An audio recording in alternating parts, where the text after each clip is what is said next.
Soledad Flats, Nevada. The time, 6:15 a.m.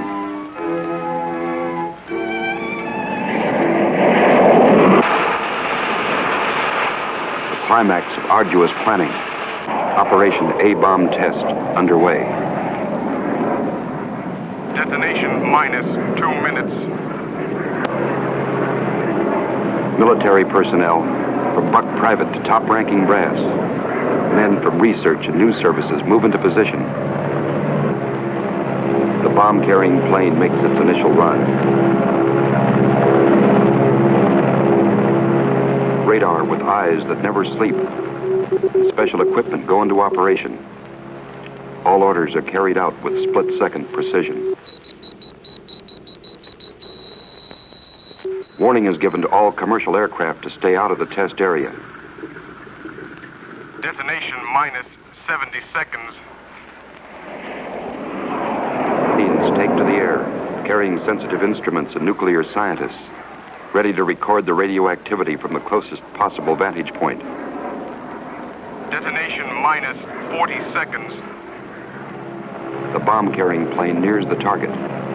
Tension mounts as all members of the flight crew anticipate the task to pinpoint the bomb on a tiny circle of Earth below. Now the plane wings its way toward ground zero. Warning signal is sounded. All observers prepare for the blinding flash of the bomb. Detonation minus 20 seconds.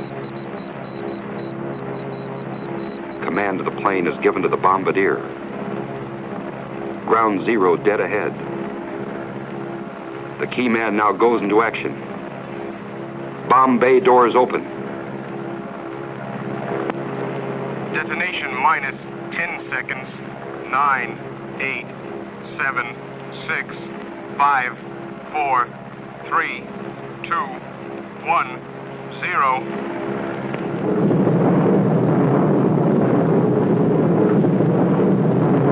And this is the beginning.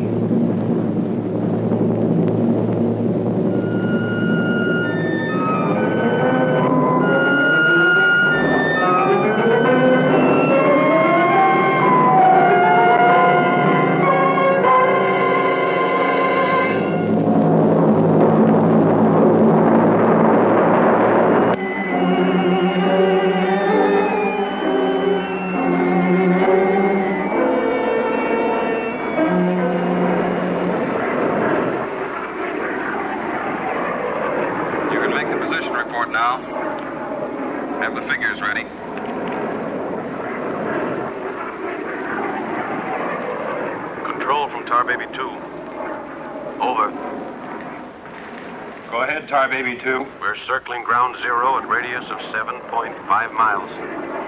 Altitude 15,000 feet. Airspeed 450. Stand by. Roger and over. She's all yours. This is Dr. Martin. Here are the readings. 0.378 negative. Second indicator. 1.08 negative. Radiation 0.4. Over. Roger, proceed according to plan. Wilco and out.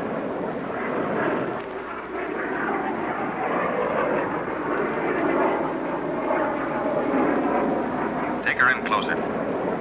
Okay, Dr. Martin.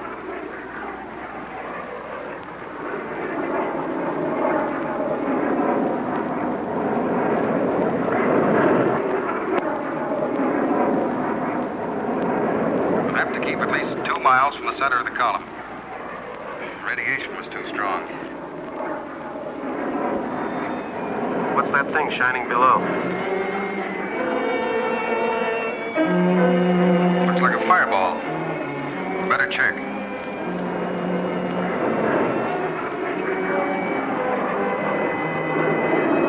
Dr. Martin. Dr. Martin, we're in trouble. Pull out. Pull out! I can't!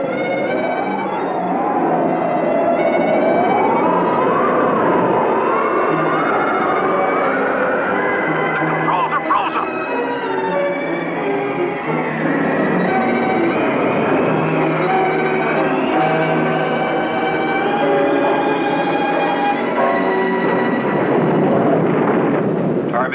from base. Come in, Tar Baby 2.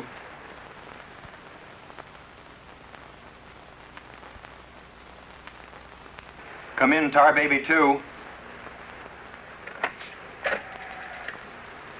We've lost contact, sir. Baker 2, sir. Yes, sir. All patrol craft in test area. This is a Mayday. Repeat, this is a Mayday. Proceed to segment Baker 17. Search for Tar Baby 2.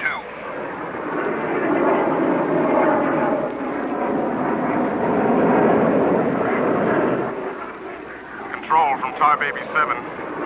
Wreckage sighted southwest corner, Soledad Flats. Ship appears completely demolished. No sign of survivors. Over. Roger, Tar Baby 7. Circle wreckage at 1000 feet until arrival of helicopter rescue unit.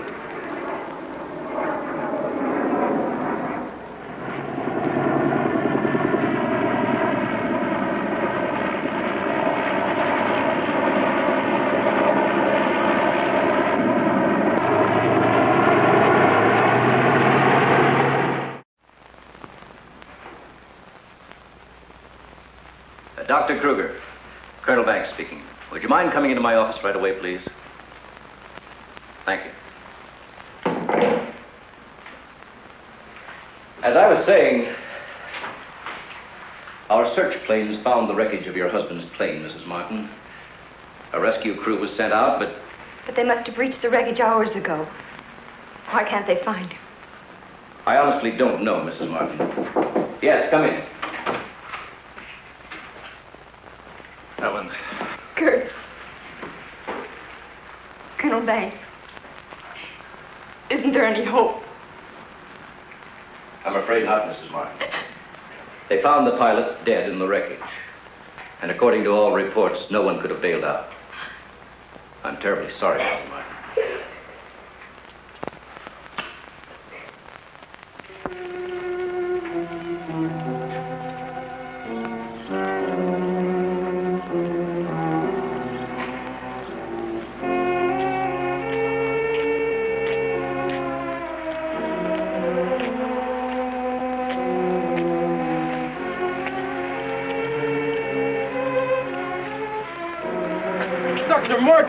Dr. Martin, are you all right? I am, yes. It's Dr. Martin. Call the base hospital. Come on, Doctor. Come on. All right, look up to your right. And now look over to your left.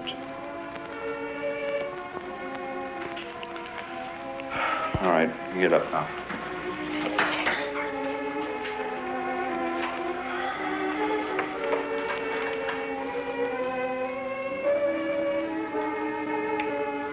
Well, everything seems all right.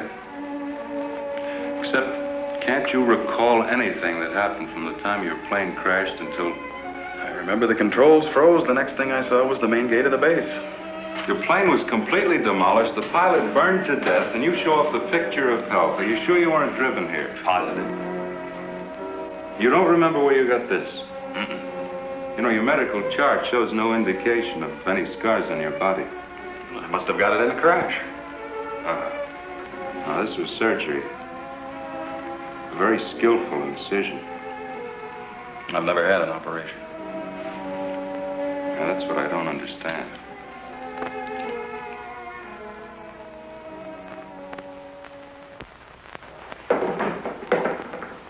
Mr. Briggs. Colonel Banks. How are you, Mr. Briggs? Fine, how are you? Fine. I see the FBI doesn't waste much time. Well, not if we can help it, Colonel. Oh, you know our base surgeon, Major Clift? Sure. How have you been, Major? How do you do? Well, I guess you gentlemen have business to discuss. Oh, no. This won't take a minute. Sit down. Sit down, please, gentlemen. Cigarette. Oh, thank you. I understand you've already talked with Dr. Martin. I just left him. You know, Colonel, according to my files, Dr. Martin is just about the key man on this nuclear project. Yes, along with Dr. Kruger, he is. Mm-hmm. Well, I know they're both good friends, and, both have knowledge and access to top secret information. Well, that's very true, but that's no reason to suspect that Oh, we can suspect anything, Colonel. Until Dr. Martin accounts for every minute from the time of the crash. The shock must have caused a mental block. His mind doesn't want to remember the details. The origin of the scar on his chest, how he got back to the base under his own power. Did you ever stop to think that perhaps this Dr. Martin isn't really the Dr. Martin? What are you getting at? What I mean is that this man could be an imposter.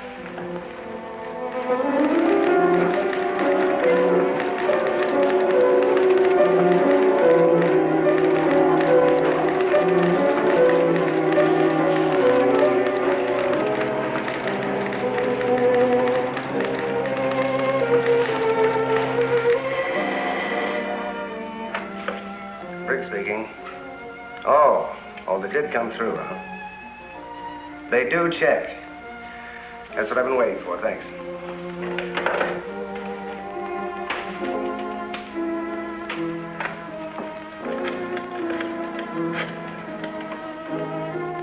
Get me Colonel Banks at the base, please. No, I'll wait. Oh, yes, Mr. Briggs. Any news on the line you were getting on Dr. Martin?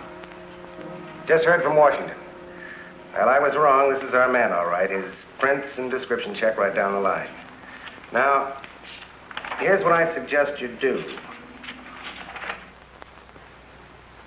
But you say he's in excellent physical condition, yet you're keeping him in the base hospital. Why? Mrs. Martin, you must realize that your husband is engaged in a highly secret work. If this experience had, well, affected his mind... Are you trying to tell me that Doug is... No. It's nothing serious, Mrs. Martin. His reflexes are excellent. Except for that one lapse of memory, his mind is perfectly clear. Isn't that natural under the circumstances? Yes. Except for the question of the scar on his chest. I know he didn't have it before the crash. Well, I'm sure he didn't, Mrs. Martin. But you see, it would be impossible for a wound of this size to have healed so quickly and without medical attention. Well, you can't keep him here indefinitely. Well, we don't intend to. We've asked you to come down here because we've decided to let you take him home, provided you can keep him quiet and he gets enough rest. I understand. Now we'll just have to take that vacation he's been wanting for so long. Vacation? To watch him, you'd think you'd never heard of one. Yes, he must have asked me 100 times when the next test was scheduled. He's anxious to take his own readings again. Well, he did have a key part in the planning of these projects. Well, is there anything he should or shouldn't be allowed to do? No. Except he does need diversion. Anything that won't upset or excite him. I see. Movies, bridge, drives, things like that. Well, you're the doctor now. Just see that he gets plenty of rest. Thank you. Goodbye, Colonel. Goodbye. See you later, Major.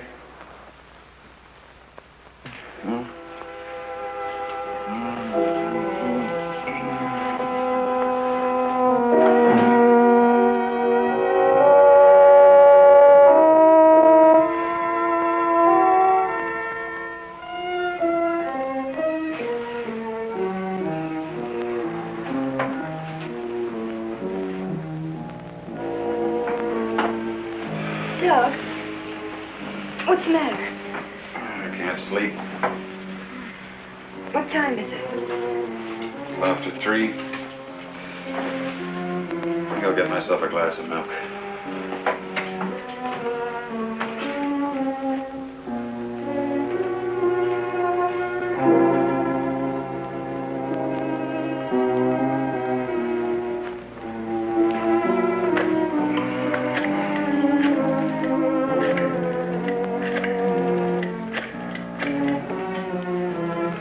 Give me squadron operations. Duty desk, please. Helen, what did you get up for?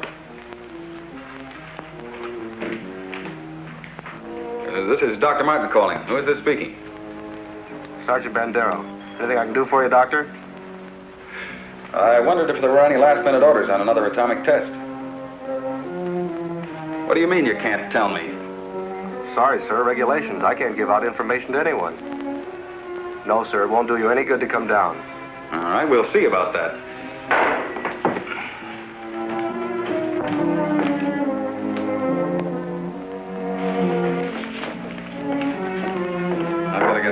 right away. Alan, don't you agree with me? I've spent months preparing for this series of tests, and no sergeant is going to push me around now. Well, aren't you going to say anything? No. Look, I know they're ready for another test, and I should be there.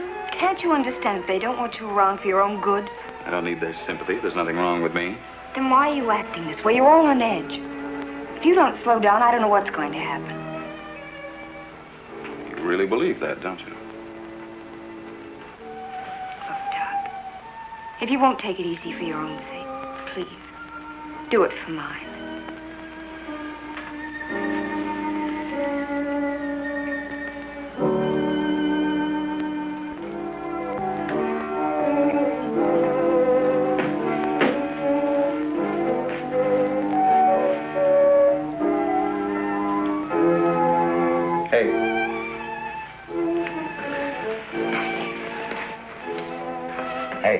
Time to get up.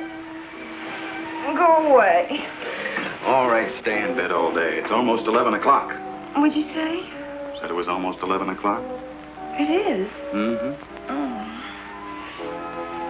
You go put the coffee on while I get dressed.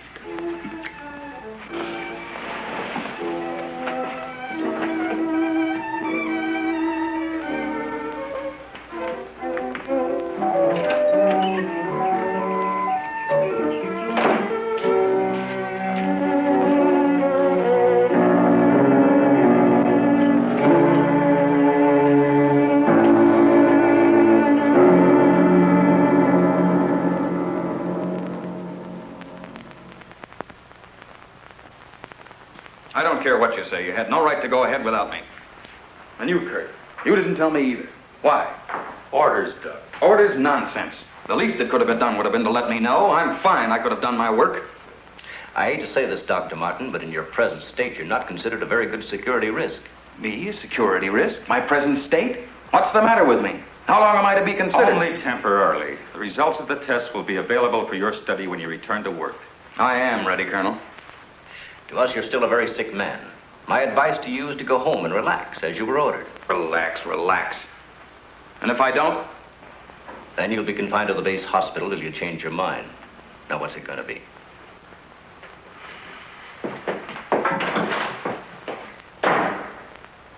Well, Doctor?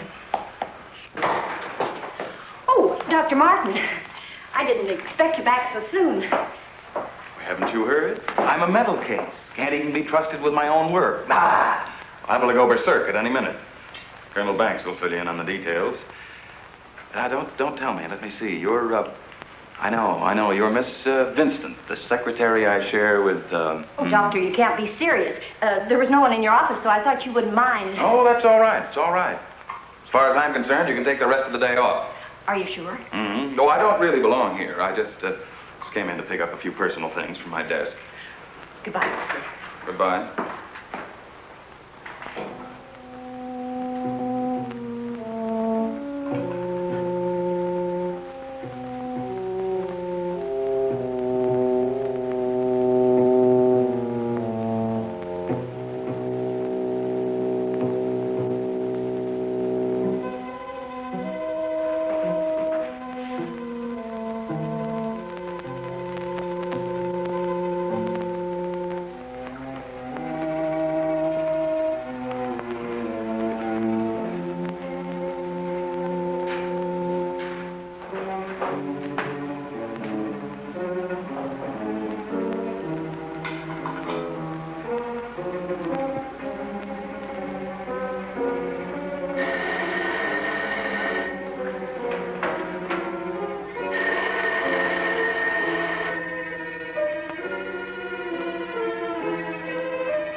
Main gate, please.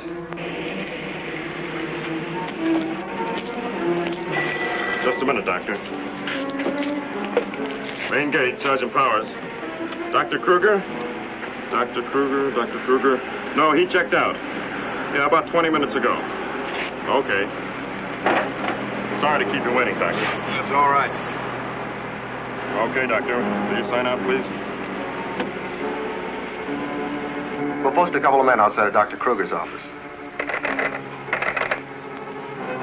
Give me Colonel Banks at the Officers Club. Thank you, Doctor. Good night.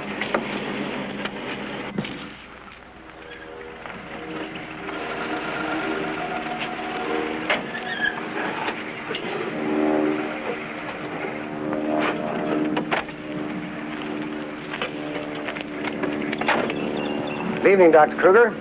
Yes? My name's Briggs. I'm from the FBI. Briggs. Of course, I've heard of you. I wonder if you'd mind returning to your office with me. What seems to be the trouble? Oh, just a few things we'd like to straighten out. Concerns me?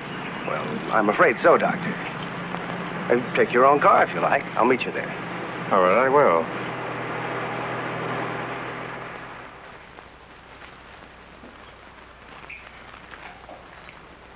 The papers seem to be intact. Is this all classified information, Doctor? Of course. You know, according to security regulations, that vault should have been locked before you left. But I'm certain I did lock it. All right, then tell me this. Who besides yourself has access to the combination? Well, the colonel here and Dr. Martin. Dr. Martin. He was in the building this afternoon. That's right. We saw him in my office. He left around 4 o'clock on orders. He dismissed the secretary a few minutes later, but he didn't sign out of here till 20 minutes after you left. After I did? Well, there must be some mistake. I personally checked his office just as I was leaving, and he wasn't there. You always do that, Doctor? No, but Dr. Martin has been acting, well, quite strange of late. Yes, he certainly has. His wife telephoned to say that he hadn't come home as usual. I was very much concerned about it. So am I. He still hasn't shown up yet.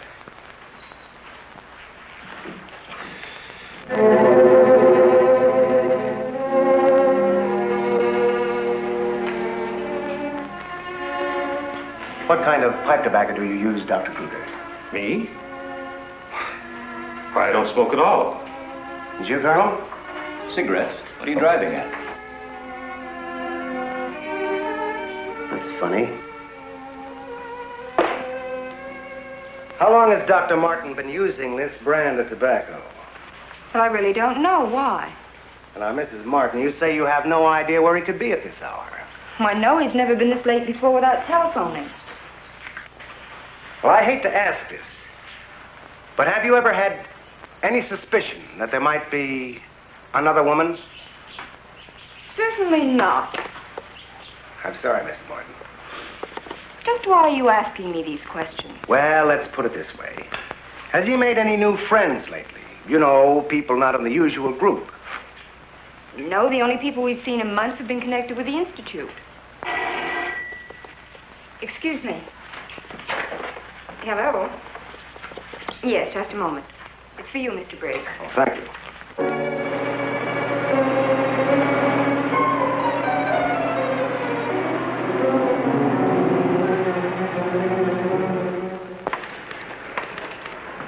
All units in Sector 7, Code 4.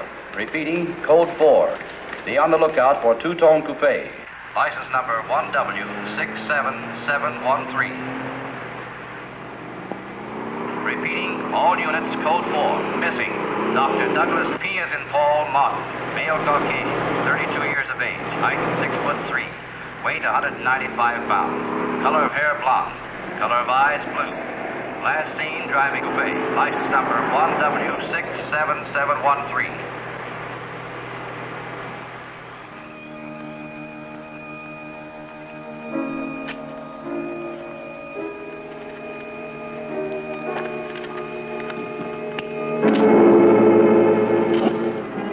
Dr. Martin. What are you doing with this? Any special reason for placing it under this rock?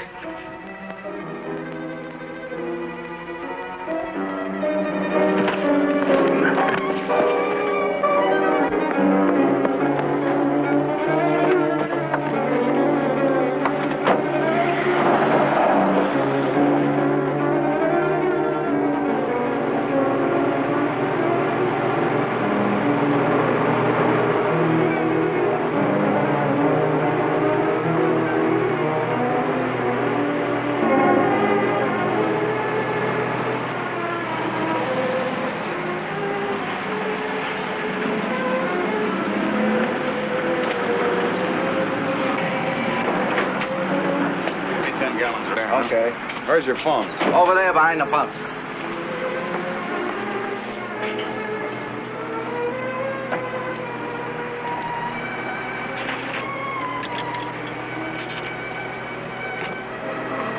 Operator, give me Crestview 95359. All units in Sector 7, Code 4. Repeating, Code 4. Be on lookout for two-tone coupe. License number 1W67713. Operator, you sure you're dialing the right number? We'll try it again, will you? It's my home. There ought to be someone there now. At junction of Highway 66 and Beach. Ambulance en route. Car 17, Code 7, 4th and Roberts. Suspect may be armed. Repeating, Code 2 to all units. Dr. Douglas P. as in Paul Martin. Male Caucasian, 32 years of age. Height 6'3". Weight 195 pounds. Color of hair blonde. Color of eyes blue. Missing, Dr. Douglas P. as in Paul Martin. Male Caucasian. Repeating, Code 2 to all units. Hey, mister!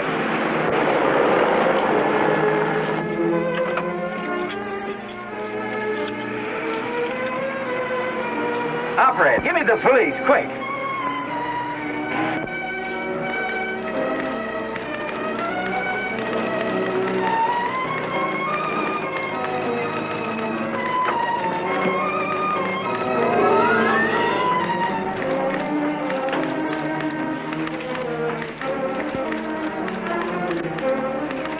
Calling car 6. Calling car 6, Code 11. Come in, Briggs.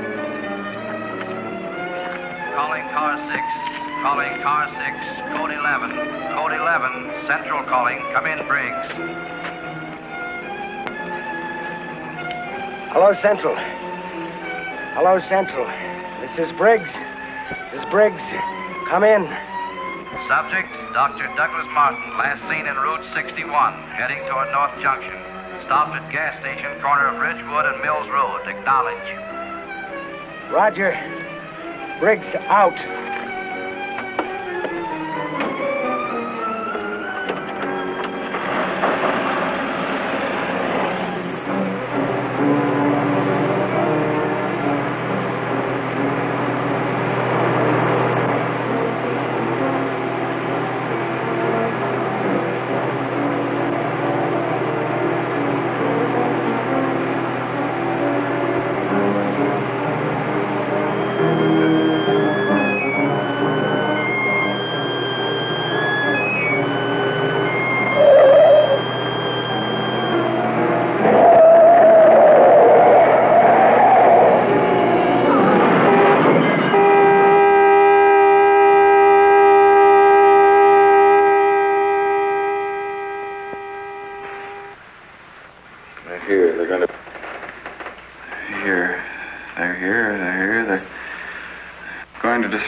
He's coming out of it. It's all right, Dr. Martin. You're with friends. You'll be all right. Now, let me go. Let me go. Steady now, steady, Doc. He'll kill everyone. We've got to stop now. Easy, Doug, easy.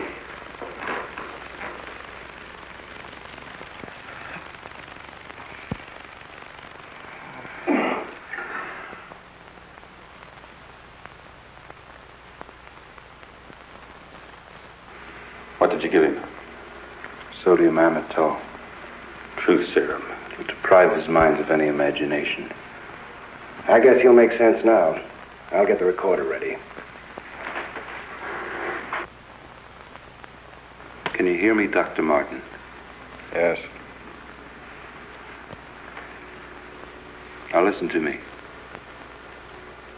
I want you to count backwards from 100. Do you understand? Backwards from 100. 100. 99. 98. 97. 96. 95. 94. Or you can ask him questions now. Dr. Martin, what were you doing with the information you took from Dr. Kruger's vault?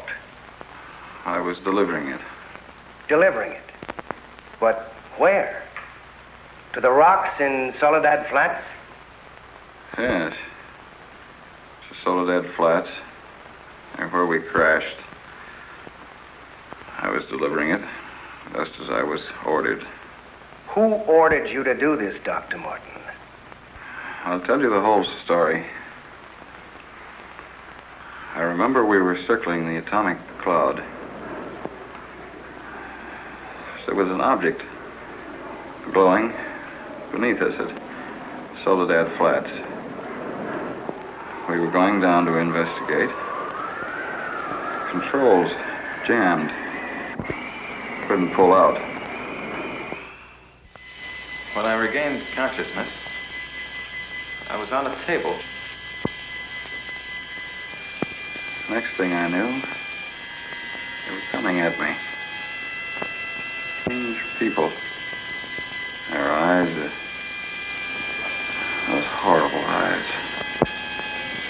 They didn't speak. I could see something strange and eerie pulsating in front of me. Then one of them lowered it toward my chest. It was my own heart.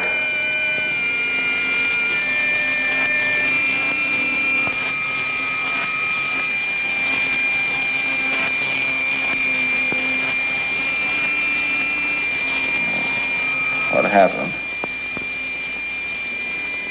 What is this place? Who are you? What are you doing to me? Can't you speak? Who are you?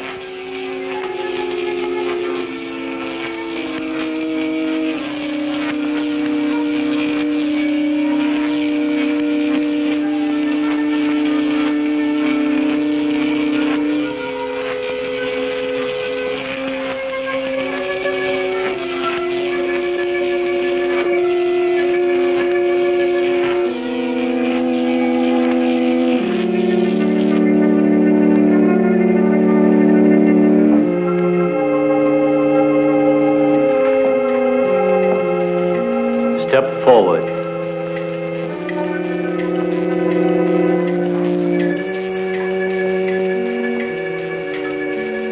Dr. Martin, I see you are quite well.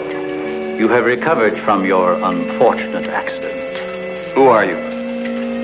A scientist, like yourself. Where do you come from? From a planet, yet unknown to you. You know my name. You speak English. We speak every language. Can't expect me to believe that. I'm getting out of here. Stay where you are.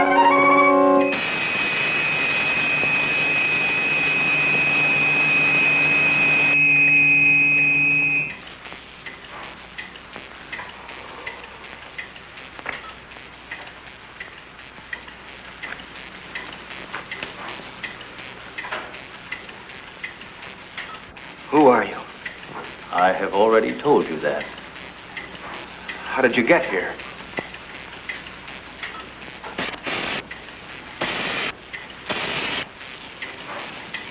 Here. In our machines magnetically propelled across the electron bridge we have created. Electron bridge?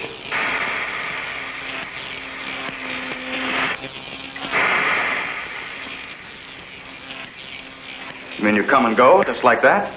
Without anyone ever seeing you? Our ships have been sighted on numerous occasions by your people. Then why haven't we been able to track one down? We have a warning system similar to your primitive radar. Our machines are set to change course at the mere approach of a pursuing object. Let's say I do believe you. Where are we right now? In a cavern within the upper crust of the Earth. How long have you been here? Since the beginning of your experiments in nuclear fission. What have you got to do with that? We are accumulating the energy released with each of your atomic explosions. One moment.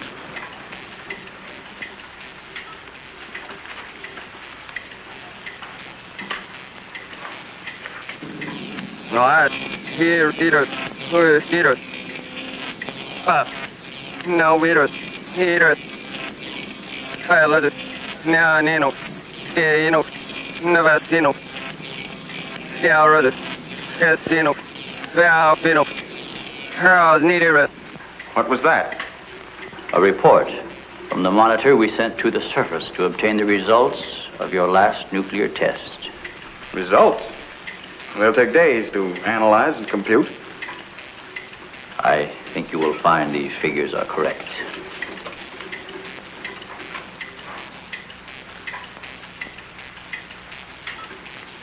I can't believe it. Where is that man?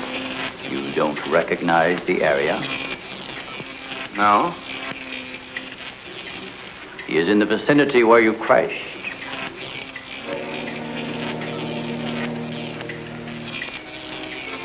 That rock was glowing.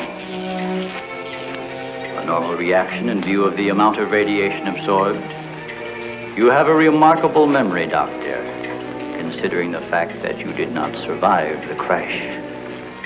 What do you mean? The mechanism of your heart had ceased to function. It was necessary for us to revive it. You were dead. I was dead? So that's what they were doing. You didn't even try to help the pilot. Why did you save me? Because we had an important need of your services. Such as?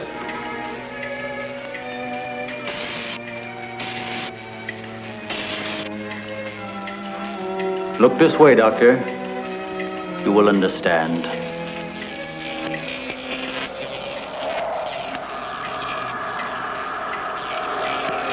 Here, Doctor.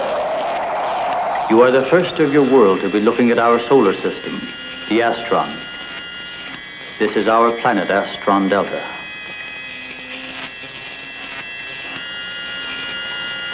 It occupies the fourth position in relation to this, our sun. Yes, go on. During the 23rd time rotation, our sun began to die. So, during the succeeding generations, as our planet began to cool, vegetation began to disappear. Our eyes developed to this state to combat the ever-growing darkness. We were forced to migrate. You left your planet? Where? We invaded these neighboring planets. They were nearer to our sun.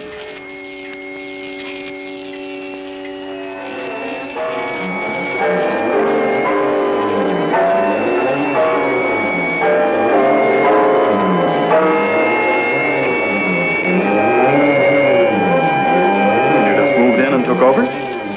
How many of you? All of us, well over 1 billion.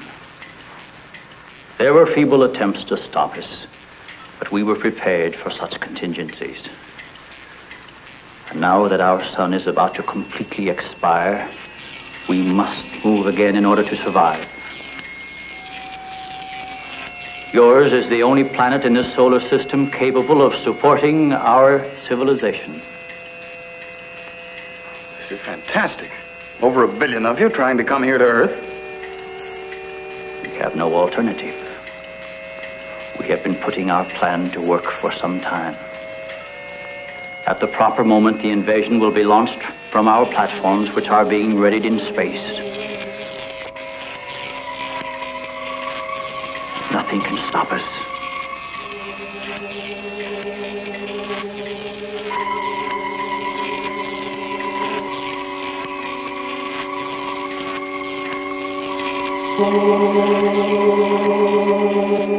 Insane.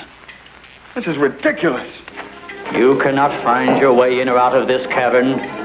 Do not try to leave.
So, you have discovered our menagerie. Don't you think you will be more at ease on this side of the cage?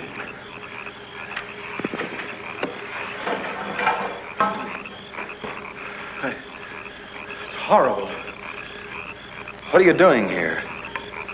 We are breeding our, shall I say, armies. Those carnivorous insects and animals? What have you done to them? Their growth is due to a change in their genes. With your next nuclear test, these animals will multiply at a rate beyond imagination. When the time comes, we will unleash them. They will spread to every continent and devour every living thing on the surface of the earth. What good will that do you? How could you expect to survive better than we? We have provided for that.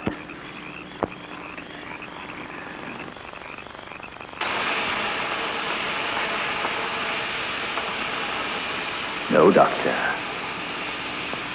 Look over there.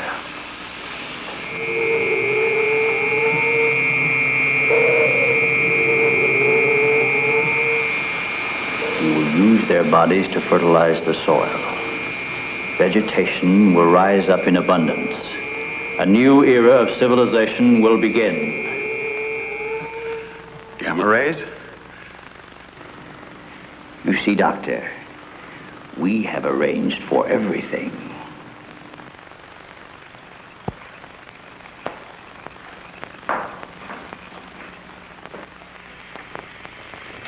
Wait a minute. All this equipment? Our nuclear storage units. To date, we have accumulated several billion electron volts as a result of your atomic explosions. Several billion? A chain reaction at this point could release enough unstable isotopes to create a new and powerful element. Might be impossible to control. True. An element that will never be known by your scientists. I can assure you the strength of this new element will be... This is a powder keg. Could go off at any minute. I assure you, Doctor, we have everything under our complete control. What force could possibly be strong enough to harness the... You control your whole operation by electricity. Of course, no generators. That means you're getting your power from somewhere on the surface. It must be passing through here. You have heard enough, Dr. Martin. Step inside. All right. What do you want from me?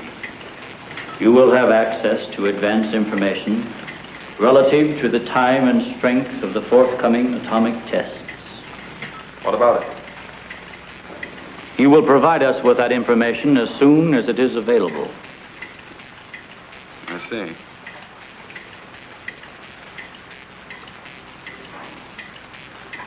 You're afraid of an overload. You can't tap enough electricity wherever you get it from to control a strong enough charge. You are a clever man, Doctor. Perhaps too clever. And what makes you think I'll give you any information? It is the only way you can save your own life when the time comes. You will be transported to one of our platforms in space and resettled here when our operation is completed. You're asking me to sabotage the entire world, 3 billion people. They are doomed in any case. Yeah? I guess there's no alternative. I'll have to do as you say. You are lying, Doctor. Your only wish is to betray us. No. I know. Your thoughts have been recorded. Lie detector? Call it what you like. You force me to resort to other methods. I will contact our space station. You are an unwilling subject, Dr. Martin. What? Who are you? I am Bettar. You will listen and obey.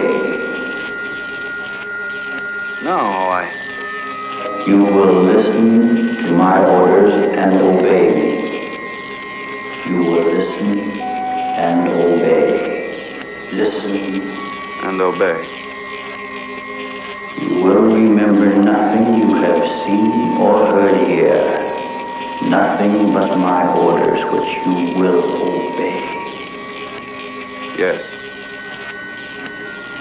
You will obtain the data and bring it to the stone near the place where your plane was wrecked. To the stone. What have you seen or heard here?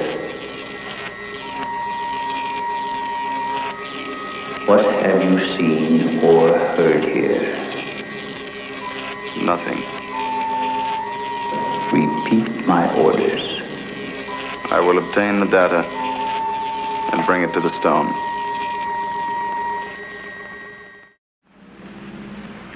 Well, that's what I did. I took the information to where they told me.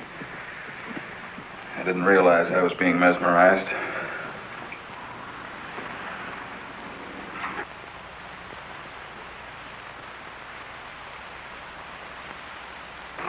Why doesn't somebody say something? Don't you believe me? Kurt, you understand. These giant animals breeding by the millions, they'll devour everything unless we stop them. Of course, Doug, we will. Colonel, you've got to arrange to set off another bomb tonight. The strongest charge we have. They're beneath the ground with all their equipment. We can blow them to pieces. Now, wait a minute. A strong charge will overload their units. You'll believe me, Colonel? Major? Kurt? Of course we do. Easy, Doug, easy. You think I'm crazy, all of you. Well, I'm not, do you understand? Everything I said is true. I saw it with my own eyes. Give me a hand, Doug. Now, let me go. Let me go. Steady, steady, steady. Take it easy now. Take it easy.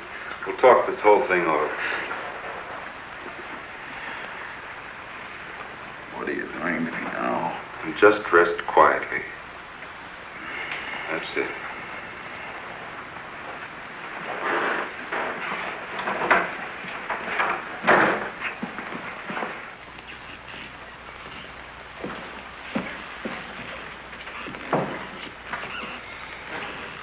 Mrs. Martin should be along any minute now. She went for their car. What'll I tell her? Well, he's in a state of shock. Tell her he's resting quietly. If you'll excuse me, I think I'd better wait for her at the information desk. Well, Dr. Martin seems to be indestructible, except for those hallucinations. Those weren't hallucinations, Colonel. Under the influence of sodium amytal, a patient loses all control of his imagination. Well, then he shouldn't be able to fabricate those stories. That's right. Major, you're not trying to tell us that everything he said was true. Look, gentlemen, I can only give you the medical facts. As for the rest, you'll have to decide for yourself. Excuse me, please.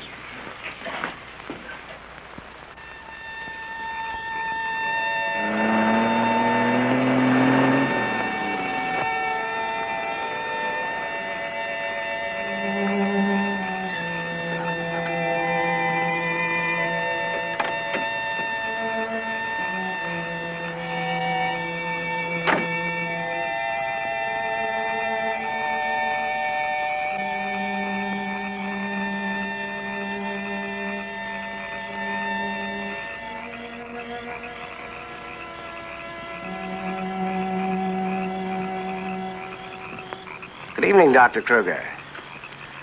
Chilly, isn't it? Oh, Mr. Briggs, you startled me. I didn't expect to see anyone here. Well, neither did I, Doctor. Well, I suppose you want me to explain why I'm here. Mm-hmm. I want to believe Doug. We've worked together a long time. Anyway, I just had to come out here and check for myself. Check what, Doctor? For an entrance or an exit to the caverns he described. I'm afraid you're wasting your time. Have a cigarette, Doctor? No, thank you. See, we've already covered the entire area. We couldn't find a thing. Then, what about that scar? I'd like to see you disprove that. Oh, Mrs. Martin. Oh. How is he, Doctor? Oh, he's resting fine. I think he'll be all right. How's the car?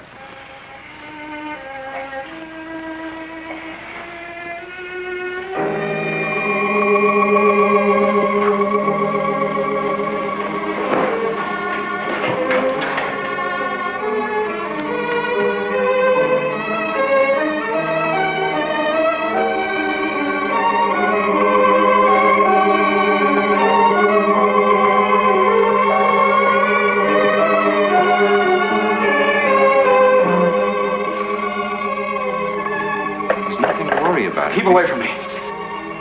Keep away, I said. Doc! Let me go. They're after me. Nobody's after you, Dr. Martin. Keep away. Doc, he's trying to help you. I don't need the help.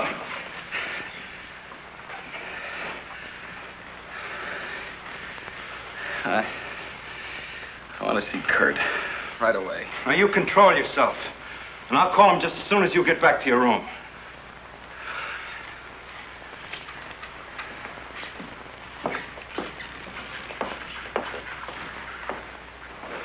You get back into bed and I'll call Dr. Kruger.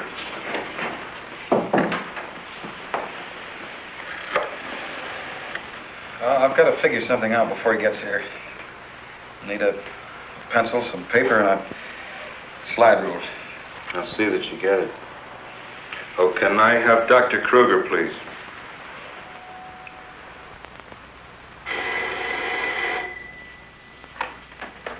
Dr. Kruger speaking. Oh, yes, Major. How is he? All right, I'll be over in a few minutes.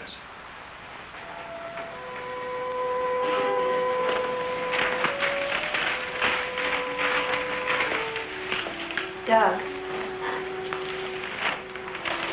Doug.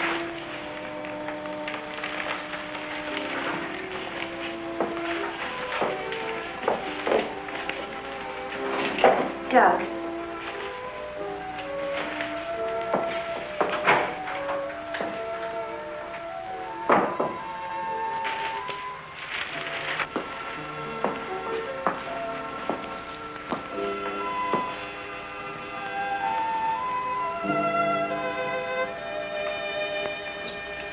Kurt.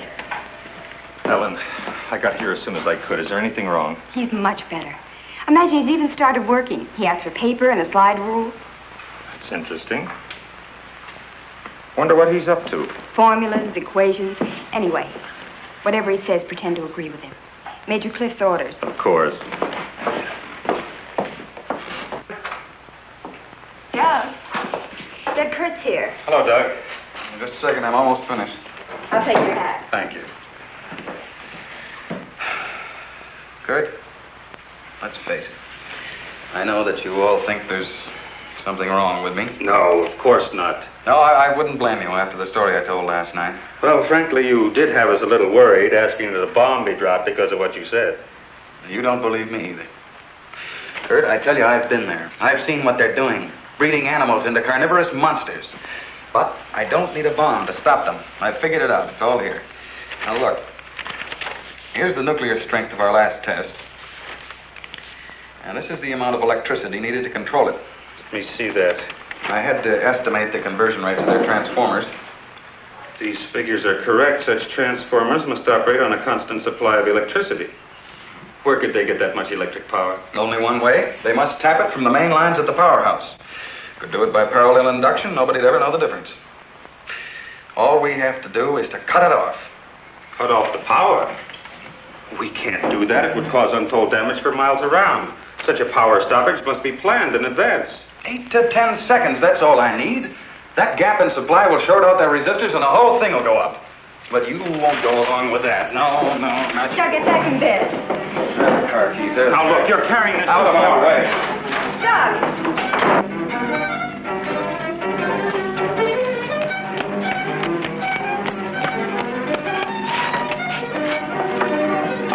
Please call the main gate and try to stop Dr. Martin.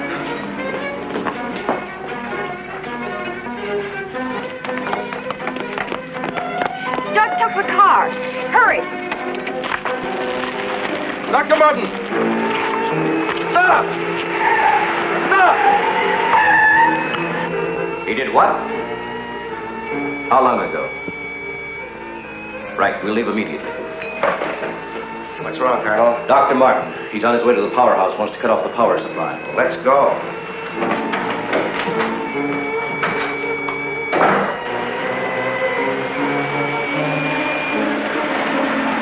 I couldn't stop him, Doctor. He went that way.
Okay, you run up the stairs. I'll look here.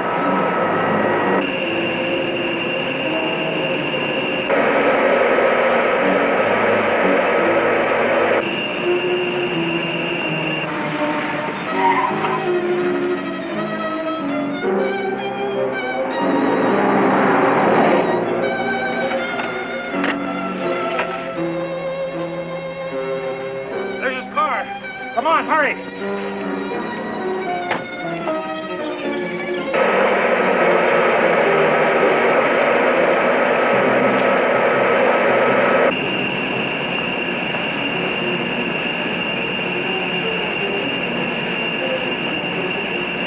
He isn't back there.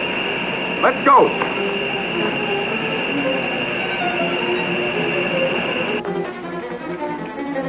Where's the driver of this car? He went into the building.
Hey, what's the matter with you? You sleepwalking or something, mister? Where are the switches that control the solar that blast area? I said, where are they?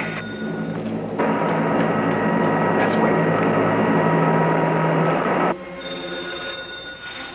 Oh. Control room.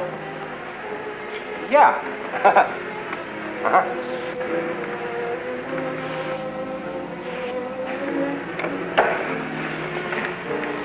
Come on, show me those switches. Come on. All right. Cut that power. Now, look, mister, be reasonable. I said cut it.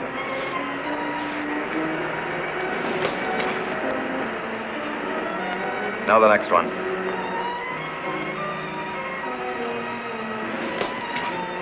Next. Go on. That'll turn the power off for 100 miles. Do as I say. Here it is.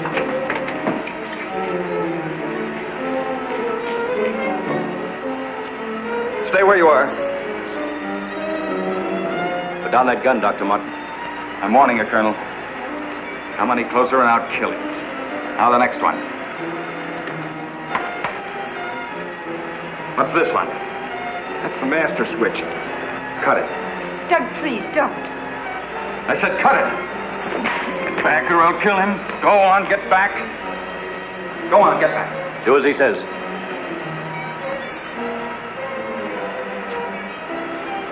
Give me 10 seconds after I cut the power. If I'm insane, nothing will happen and you can do what you want with me. But if I'm right... Now. 1, 2, 3, 4, 5, 6, 7, 8. Over here.